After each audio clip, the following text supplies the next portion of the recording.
Let me just redo my intro in my head. Ha. You might want to do it out loud so it shows up on the recording. Yeah, no, it was just walking through it mentally before saying out loud.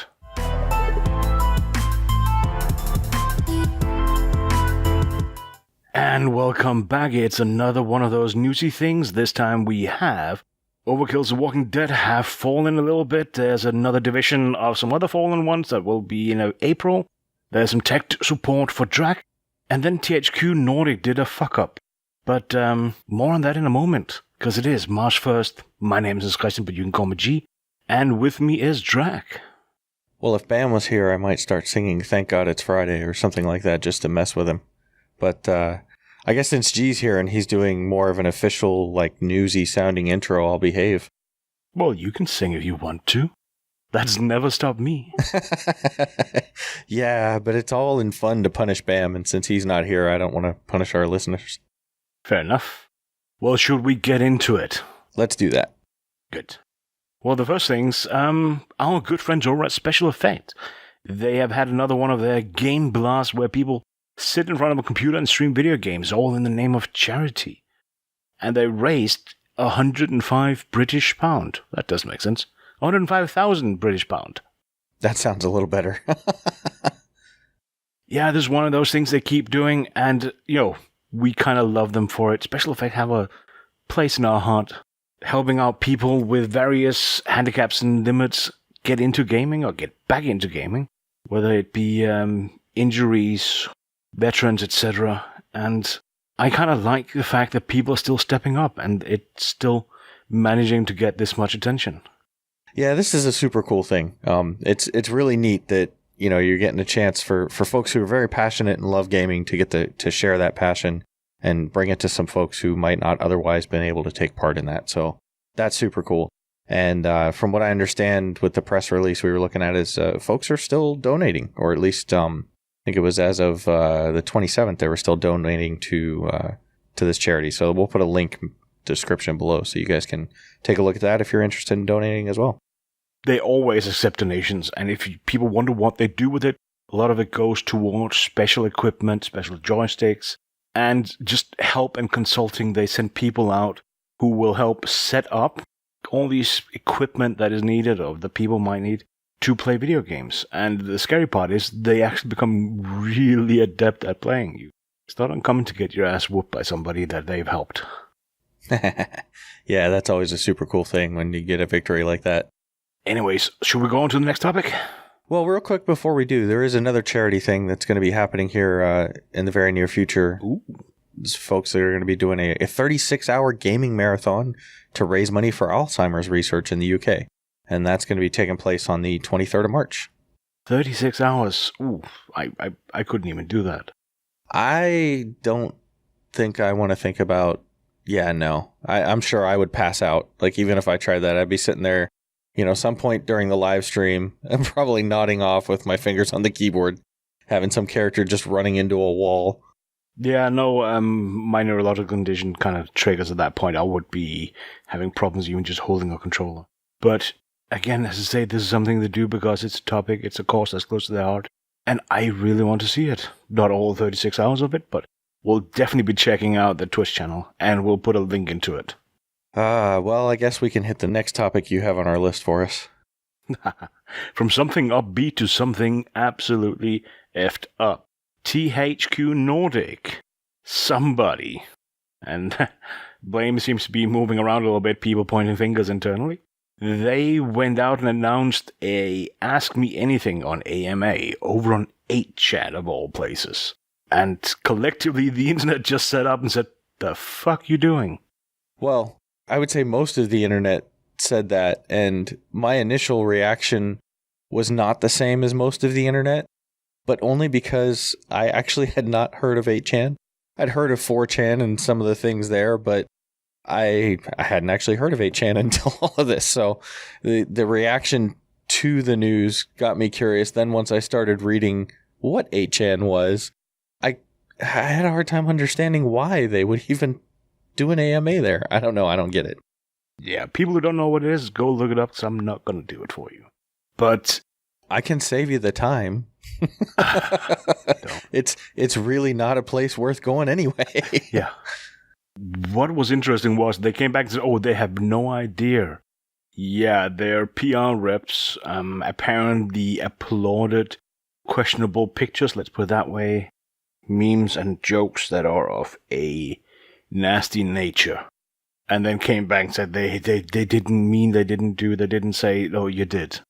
And at this point, frankly, I'm agreeing with some people in the business saying that PR rep, the head of the PR team, and frankly, the CEO should just leave at this point. And I'm leaning a little bit towards we have had a good relation with THQNordic. They've been nice to us. Perhaps we need to take a harder look at that as well. And I think perhaps the business should. Nothing you want to add? Nah. So yeah, slight F up. Mildly put. And the fun part, of course, is this isn't even the worst one I can think of, but I'm noticing all the other outlets are ignoring some of the other ones, so we shall do the same as well to not piss off people. And instead just move on to some good news. Good things, good tidings. American God Season 2 is coming out on the 11th, and do you know what? I'm excited, because I really like Season 1. Yeah, Season 1 was good. Ian McShane, man, anything I see him in, I always love watching him. He's hilarious. Oh yeah, I'd pay him just to kind of hang around and do things. He's awesome. Oh yeah, yeah, and he's got a pretty cool voice too. So I don't know, man. I'm definitely looking forward to that as well. Yeah. I wonder if he does voice acting lessons. That could be awesome. So that's the 11th of March on Amazon Prime. It looks like. Yes. And for those that don't know, it's based on Neil Gaiman's books. And Season 1 is already on Amazon Prime, at least in various places. It's, there's still some questions, there's still some topics that are open-ended, like, will everybody be coming back? Because, well, we know several don't. We know that a few people kind of went, yeah, we're not coming back for Season 2. Partly because the whole change in who's running the show. So we're probably not looking at the same show, quite the same style, quite the same characters, quite the same gods, perhaps even. But all in all, I'm faithful. I'm gonna stay and watch my man Odin take on the rest of them. Sorry, did I just spoiler it? Mr. Wednesday. And just to be clear, what I really loved in Season 1, and I think my wife disliked, was just sitting there trying to figure out who the various gods were. There are a few. Neil Gaiman cheats, because there's a few of them that are in the TV series and in the books that are amalgamations of other gods, so it's not one god, not necessarily a deity, but a significant character. So it's not always where you go, that's that god, that's that one, that's that one. For example, when he shows up and go, yeah, I'm Mr. Wednesday. Okay, it's obvious who you are. And the Ifrit, I think, was awesome the way they introduced it. And it was one of those where you really go, yeah, I can see what it is, even if they're not saying it. Yeah, I read the book a while back on a trip at some point, and I did that because I knew that they were going to be doing the shows, and so that was a while before the show came out, but just out of curiosity, and I remember, there's certain things, of course, having read the book that it kind of gives away. Just a wee bit? For you when you watch the show, but no, it was still kind of cool just seeing how that's all coming together on the big screen, or I should say on the small screen. Yeah, no, it's pretty good. And of course, talking of game and books and Amazon Prime, there's more stuff coming out, so keep an eye out for certain angels and demons that are going to show up. Not in this one, but another show. Well, speaking of things that'll be coming out, and maybe not angels or demons, but what about viruses and plagues? The things that gods use. Did you see that article that... yeah, did you see the article that Plague Inc. I guess there's some kind of petition started that they want to add Anti Vaxxers as a buff in Plague Inc. And there were, I guess, enough signatures. They're going to look at doing it. Yeah, it's weird because Anti Vaxxers is apparently a growing thing, which is stupid. And using it in games and making fun of it in games might be a way to go about it. As somebody said, well, the reason is there's a whole generation who just haven't seen people in iron lungs. So if they did, they get their kids vaccinated. Sorry, did I go dark there for a second? Just a little bit. Did my age suddenly show? Yeah, no, I just like that they're doing it and that they're moving forward to it. And as far as I understand, at least the petition has reached its goal. Whether the devs actually put it in, I didn't see confirmed yet. I thought I saw something that was a reference to a tweet that they put out that said that they were going to look at how they could do that because I think there were enough signatures. So, be on the lookout for that if you're a fan of the game, if you've been playing the game, or if you're even curious about checking it out. But are we staying in the topic of the apocalyptic after those American gods? Yeah, I think our next couple of topics will follow along with that, one plague to the next. Oh, definitely a plague. The Walking Dead, that's been freaking everywhere. Still not watched a single thing of it, but Overkill's version has been cancelled. And there's a lot I could say about this. I know the devs put in a lot of time and a lot of effort in this, and there were some problems with the game from the drop, really. This was something I know I talked about a while back. I struggled with this game because I really wanted to get into the game, and I know part of it, on my part at least, is some expectation management. But it's just that I hope that this in some ways is kind of a lesson to development companies in the future, just because, look, if you're going to make a video game inside of an existing world, there's absolutely nothing wrong with that. In fact, it brings in an existing fan base. But if you're going to do that, do it so that it follows the rules of that existing world. You know, one of the biggest detractors to the game, there were two game mechanics that were probably some of the most frustrating game mechanics that they had. And that was, you'd bash a zombie in the head with, a lead pipe or a baseball bat or something like that. You do it half a dozen times and the zombie might finally fall down. And, you sit there and you read these Walking Dead comics, you look at the Walking Dead TV shows, they hit them in the head once and they're down. That's it. So that was frustrating. There was another mechanic where the zombie would be trying to grapple with you. There wouldn't be any kind of visible damage on your part, and you would just push them away. And when you push them away, you'd lose, I think it was like a third of your health. And they had some cool ideas that I don't think were implemented quite properly that maybe could have been fixed over time. And that was things like if you were assaulting an enemy group and the enemy group was just shooting at you, causing all kinds of noise, it would cause the noise meter to go up and up and up, which would then bring in a horde of zombies. And so you were basically being punished for the enemy AI being stupid. So there were a range of issues with the game. Some of it may have been able to have been fixed over time, but I think they turned a lot of people off early on just because it didn't feel as much like it was actually in that Walking Dead universe, at least not to me. But wasn't it only in... I might be remembering wrong, but I think it was only in early access, no? I know I played during early access. I thought it had actually gone out through release, but I could be wrong on that. Yeah, it's just that's when I saw it at least. And I know there were a lot of complaints. You previewed and came back and said, yeah, complaints. So I guess the rights holder, licensee just kind of went, yeah, this doesn't work for us, cancel. And they have the rights, they can retract them, and that's what they did. PS4 users have gotten a refund. It's going to be removed from Steam. Whether people get a refund there, it's going to be more interesting. But it's one of those that might probably want to, which also means Starbreeze is gonna have issues, because this isn't the first game they've had that didn't quite go as well as it should recently. Well, and from a zombie plague to a infectious type of flu plague, we've got some new news on the Division 2 Year 1 pass. This is something that I'm a little bit excited about just because, well, in part, I've been waiting for more information before I considered whether or not I was going to pre-order and whether or not that pre-order would include the Year 1 pass. But for anyone who may have not seen the announcement, the things that will be included in that Year 1 pass are things like 7-day early access to the episodic narrative content, which, if you're super impatient, you want to get in on it right away, or if you're a streamer or something like that, that could be important. Otherwise, 7 days. What's 7 days? I waited a week to play Anthem. No big deal. Yeah, I remember that week. I remember you whining into it, and you'll be whining about the Division and not playing it quick enough. Oh, I didn't whine that much. I only mentioned it a couple times. Yeah, you started Monday once and then continued that one wine until Sunday.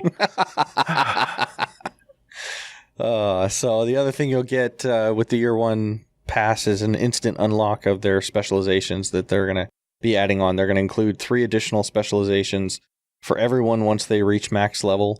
But I guess if you have the year one pass, you'll get an instant access to that as soon as they come out. There'll be an additional... There's something they're calling 8 classified assignments. Would look like some kind of story missions that will be additional content that will come just for the yearly pass that is basically supposed to expand the story of what happened, for the virus release in DC. And then there's something else for base projects and trophies and those things. You were talking about like bounties and things you can do around the base, but I don't know. I don't see those as that big of an advantage. I think that the classified assignments, well, I should say actually the bounties are kind of a big deal because you get additional bounties, which I'm sure is for more in-game loot. But the cosmetic items that you can get, I don't know. I'm not a big cosmetic person. There's a few cosmetics here and there, sure, but that's not going to make or break an annual pass for me. I think the only thing there is, you get the 7-day access, but you get the episodes, right? Well, instead of having to buy them as DLC. Well, no, there's 3 story episodes that will be coming throughout the year, and those are for everyone who buys the game. Okay. It's just that the additional... It's just the early access. Well, it's the early access, and then there's the 8 classified assignments, which are additional missions. So if you just buy the Division 2 without the annual pass, when it releases, there's going to be a stronghold mission to do. There's some kind of 8-player raid that's coming with it as well. So, gear up with your guild mates and friends online. Be able to play with 8 players and do that raid. And then, like I said, over the course of the year, there will be 3 story episodes that come out, and the 3 additional specializations. Yeah, to me, it sounds like the only thing... You get some access, you get some nice, pretty things, and then you get a bit of a pay-to-win with these specializations, because, if I'm not mistaken, there's still the Dark Zone. There is the Dark Zone, and for the folks who don't have the annual pass, you'll be able to unlock those specializations. So, in a way, it's a little bit of a pay-to-win, but it sounds like the specializations... I'm not 100% clear on all the what you need to do to unlock. Balanced, I'm gonna hit you. What's that? Go on. No, what'd you say? If you call them balanced, I'm gonna hit you, because they won't be. Oh, no. As with any kind of live service game like this, I suspect, especially with PvP in the mix, when it comes out, something's going to be unbalanced, and they'll have to sit there and figure out the balance over time. But there may be a little bit of a pay-to-win aspect there with regards to being able to have access to those specializations right away, where other folks are going to have to take some time to unlock them, potentially. I don't know. I think most people who play this, probably by the time these specializations start to release, going to be pretty close to being able to unlock them anyway. But that's just a guess. Yeah, I'll say I'm still on the fence. The Division 1, the Dark Zones, turned me off completely. That wasn't fun, I'm sorry. The Division 2, the story looks better, the setting looks more interesting. Disclaimer, I do actually I love New York. It's a nice place. And I like the way they made the whole setting, but the game looks more whole, more complete than what we've seen so far of Division 2. Division 2.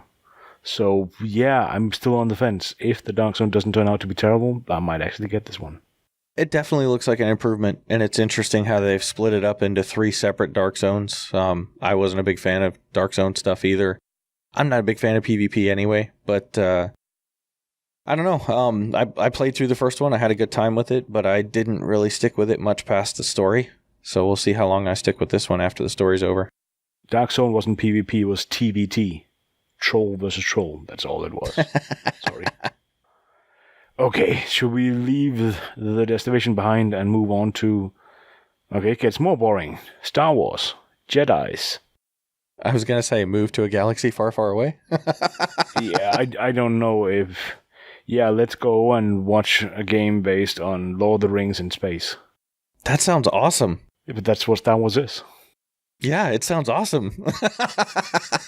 Yeah, no, there's a recent tweet from EA Star Wars that basically, I guess they're going to be showing off Jedi Fallen Order on April 13th in Chicago. at the Star Wars celebration. So if you haven't already booked your tickets, look into it. Or be looking online to see what's posted on YouTube and Twitch and all that stuff. You're going, right? I wish I could afford to make all these trips every year, but yeah, no, I won't be there. Aw. I'll make a Star Wars celebration one of these years, though. I wouldn't bother. Well, I didn't say you would. Oh, yeah. I said I would. I see we have Grumpy G back on the line. Not grumpy. Star Wars doesn't do anything for me. It's pretty, but that's it. Yeah, well, you know, if you want to talk about things that don't do anything for me, your next topic is one of them. I chose that specifically for you. I know how much you like TechSupport. Yeah, I like it so much I get annoyed with my family when they have computer problems. No, I do that for my day job. You know, it's fine as a day job. I don't have any issues with that, but I don't want to come home and play a game about doing... No, hell no. But you get to do things like scan computers for issues and check for blackmail and tell people to please reboot. You know? For the benefit of our listeners who cannot actually see me, I'm holding up 2 middle fingers for G right now. Yeah. It's like 2 thumbs up, just other fingers. No, I mean, I can see why this might or could appeal to folks who maybe don't do this as their day job. If it's, I guess if you love tech support that much that you just want to come home and do more tech support, even though you don't have work to do, I guess maybe, but I'd rather leave my work at home and play games that I enjoy. Okay, should we be a little bit more? Yeah, the game's called TechSupport, Era Unknown, and it's a puzzle simulation game. It takes place as TechSupport, but it's a puzzle, and there's a story in it where there's a conflict between your corporate employer and a rogue hacktivist group. So it sounds like a fairly straightforward story, fairly interesting little mechanics. If you look at the graphics and the gameplay, not the most engaging, perhaps because you're simulating a computer. You're doing everything in this virtual or gamified OS. So it's yeah, I'm gonna call it. It looks like a nice little puzzler with a bit of story in it. It just happens to be set in something that makes Drax's skin crawl. Well, I don't know what makes my skin crawl, but yeah, no, it's one of those things I look at because I do it all day long. I don't want to sit and play a game about it, so nah. Oh, poor Drax. You know, it'd probably be the same thing if I was some super action hero or something, then maybe I wouldn't want to come home and play shooting games, you know. See, I don't believe you because I've seen Terry Crews's live stream. There you go. Yeah, I guess that's I guess that kills that logic. Yeah. Well, last topic. Shall we get to it? Another game that's just out. Well, it's actually just hit early access over on Steam. It's been on one of the other smaller indie platforms, but now it's on Steam. Beacon, which kind of caught my eye because I like the idea that every time in this game you die, you can change yourself. You get to try and make yourself better. That was one of the things that I thought was really... It's an interesting addition to the whole like roguelike theme that a lot of games have followed along with. You know, when you die, you start back at the beginning. But with this, they had this new mechanic where you've collected DNA along the way, and so now you can resequence that DNA and you can mix it up together. And sometimes there are mutations. That's kind of an interesting twist. You played it, so, tell us what it is. Well, okay, so that's kind of what I was getting at there. It's so you got a top-down. I've only played a little bit so far. I'm going to play a little bit more tonight. I've sat and played on keyboard and mouse, which any game... Just for completion, it might be running in the background, so look at the game that's running, in the background. Yeah, any game like this, I think it can be difficult to control with a keyboard. But on the flip side of that, the aiming with the mouse is so much better. So I expect tonight I'll run into different issues when I play on the controller because it'll probably be easier to move around and harder to aim. But it's a top down. You get dropped down in this pod and you run around this universe that's the artwork and the graphics, the whole thing. I really like the way that it looks and sounds. That's got some interesting weapons that I've gotten to toy around with so far. In a way, it almost makes me think kind of like a higher res Tron type universe almost is kind of what I think about it when I look at it. But I don't know. So far, I'm enjoying it. It looks positively gorgeous. And, twin stick shooters, top downs, do a thing for me. I kind of like them for just sitting back and relaxing. As I said, that DNA mechanics sound really nice, so I might have to go talk to somebody for a review key, unless you're doing all that. Yeah, we'll make sure we include a link down below so you guys can check it out. You'll be able to see the video that's, I believe we're going to have, gameplay of this, me playing poorly in the background, so you'll be able to see what the game looks like. But if it's something you want to check out, go check out their Steam page, give it a shot, especially if you like the twin stick shooters. Alrighty then, well, that was the news roundup for this week. As always, my name is Christian Play, you can call me G, and that was Drag joining me. And coming next week, we think it'll probably be me and Drag again on Monday, along with a little upcoming games next Wednesday. Oh yeah, get together and tell you about all the games that are coming out in March, like The Division 2. And because it's going to come out on the 6th, just a heads up, there's an awesome game coming out on the 7th, TikTok, A Tale for Two. Yeah, I'm actually looking forward to playing some more of that with you, dude. Definitely. Definitely.